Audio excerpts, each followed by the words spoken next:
прошлом крупнейший на Адриатике центр торговли рабами. Мужчинам вход запрещен. Женский пляж Черногории. Ветрогенераторы – достопримечательность или угроза местной фауне. За сколько поедим в одном из ресторанов Ульцина? Какие плюсы видят русские в жизни в чужой стране?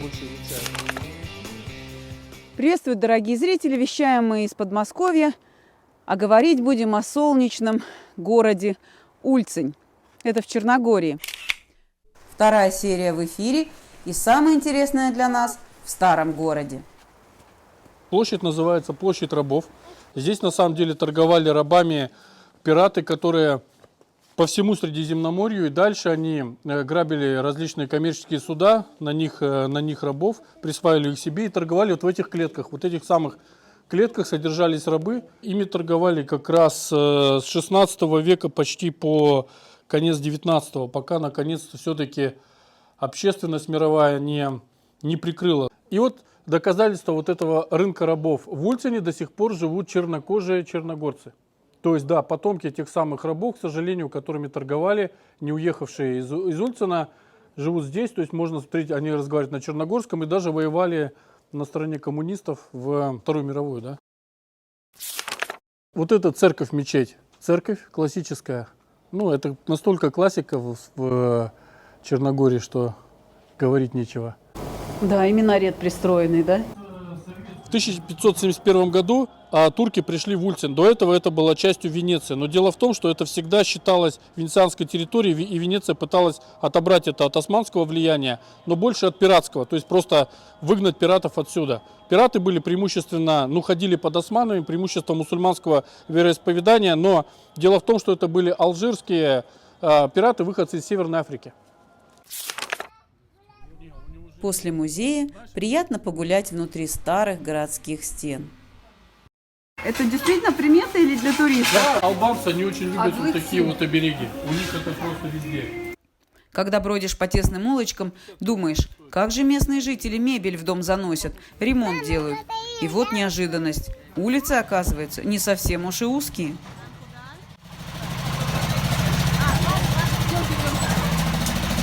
Я бы не поверила никогда, что он туда пройдет. Что в такую узкую щелочку. Это вам не такой велосипед здесь проезжает. Вы стремитесь к тому, чтобы русский язык дети в совершенстве знали ваши?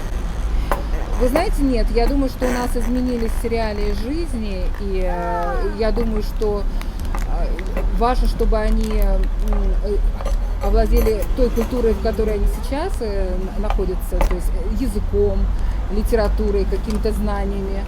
И я думаю, что русская культура от них никуда не денется. И я думаю, если они будут стремиться себя образовывать, всесторонне быть развитыми, то они рано или поздно не столкнутся с русской литературой, культурой. Например, старший сын наш прочел всего Достоевского, что радует нас.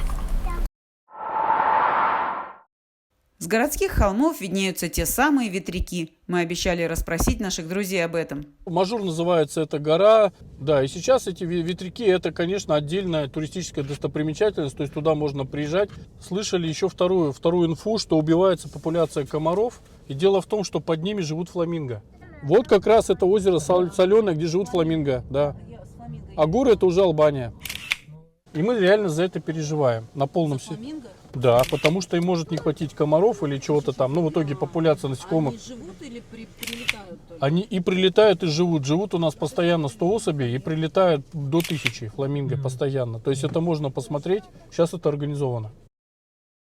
Их 23 вообще всего штуки количество. Они снабжают электричеством в основном Барскую и Ульцинские общины.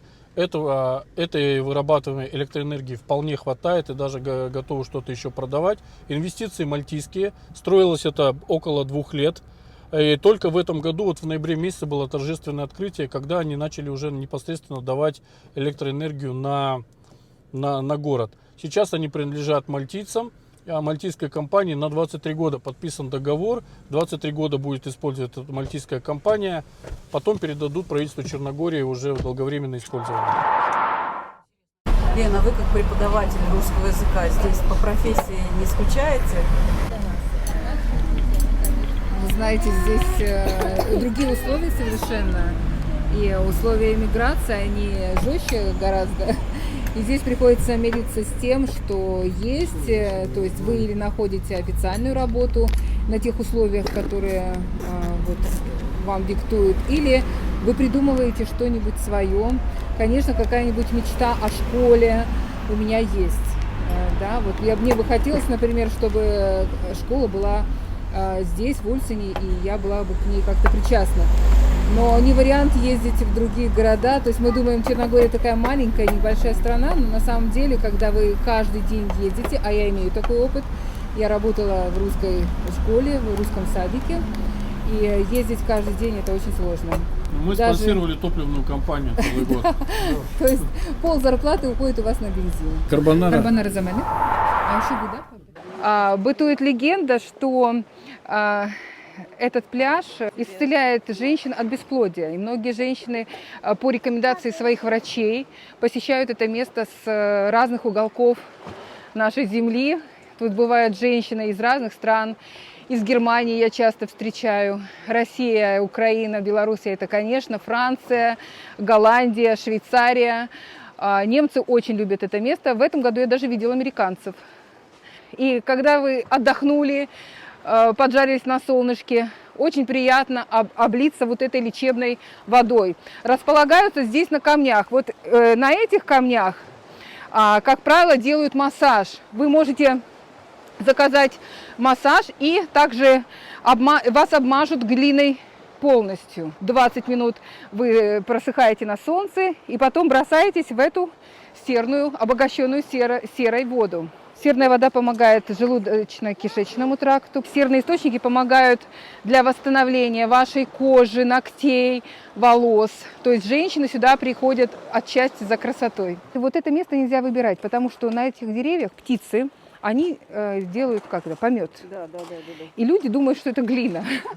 В общем, там располагаться не стоит. Да, там прям вот представляете на вас, вы там ничего не знаете, располагаетесь, вам уютно. Вход где-то 2 евро. Обмазаться глиной это где-то или 5, что-то от 5 до 7 евро. Это чисто женское место. И мне, конечно, немножко обидно, что мужчинам не достался этот райский уголок, но я надеюсь, в Ульцине много мест, где мужчины могут отдохнуть рядом буквально. Вы, кстати, часто на родине бываете? Раньше чаще, а сейчас вот как-то реже. И так получается, что мы живем в основном, как говорят, стально здесь. Один предприниматель когда-то сказал на YouTube мудрую вещь: чтобы тебе начать что-то зарабатывать в другой стране, нужно 5 лет. Я не поверил, естественно, но это реальная правда, если не больше. И постепенно вымывается тот круг общения, который был у тебя на родине. Сейчас уже есть другой круг общения, и все по-другому происходит, в общем. Вот представьте, буду, это 4 евро. Ресторан выбрали Елена и Алексей. И суп, и карбонара, салаты, и картофель с жареными кальмарами оказались невероятно вкусными. Ужин на всю компанию обошелся нам чуть более 30 евро, что значительно дешевле, нежели в ресторанах других городов на побережье Черногории. В 20 веке, в социалистический период, город развивался вокруг нескольких гостиниц, санаториев. Вот напротив этот полуостров, он по-сербски называется Ратислав, а по-албански Сука, как бы это ни звучало. Но суть в том, что вот здесь стоял большой 5-звездочный отель, построенный в 1939 году. Назывался он Ядран. И он определял развитие города. То есть город, в принципе, был выстроен вокруг него, вся инфраструктура. В 1979 году все это было разрушено сильнейшим землетрясением. Socijalne i dječje zaštite i 240 škola. Posebno su stradali kulturno-istorijski spomenici, a oštećeno je oko 350 km magistralnih i 200 km региональных путeva. Потом грянул период политических потрясений в Югославии, отделение Черногории, и регион долгие годы оставался в упадке. И вот, по словам Алексея, несколько лет как Ульцин начал возрождаться. Такого бума, как в Ульцине, нет вообще в стране. У нас за 2 года построено больше 100 многоквартирных домов. Больше 100. Это нереально. Это дома все строятся. Вот смотрите, вот этот дом новенький абсолютно. Вот эта вся стройка, вся застройка, это последних 2 зим. Это миллионы евро на полном серьезе люди вкладывают. Какое ключевое отличие от остальной Черногории? Это застройка в основном уже немецкая, швейцарская, итальянская. То есть инженеры, архитекторы, соответственно, материалы другие, мозги другие. Ну, вот, например, немец навстречу едет. Вот этой штуки не было, полгода назад, да, вот представьте. Как родители дошкольников мы не можем не поинтересоваться о детях наших героев. Как им нравится в местной школе, довольны ли родители. Для нас было одним из главных решений, почему мы сюда переехали, дать им возможность выбора, чтобы они увидели два мира, как минимум.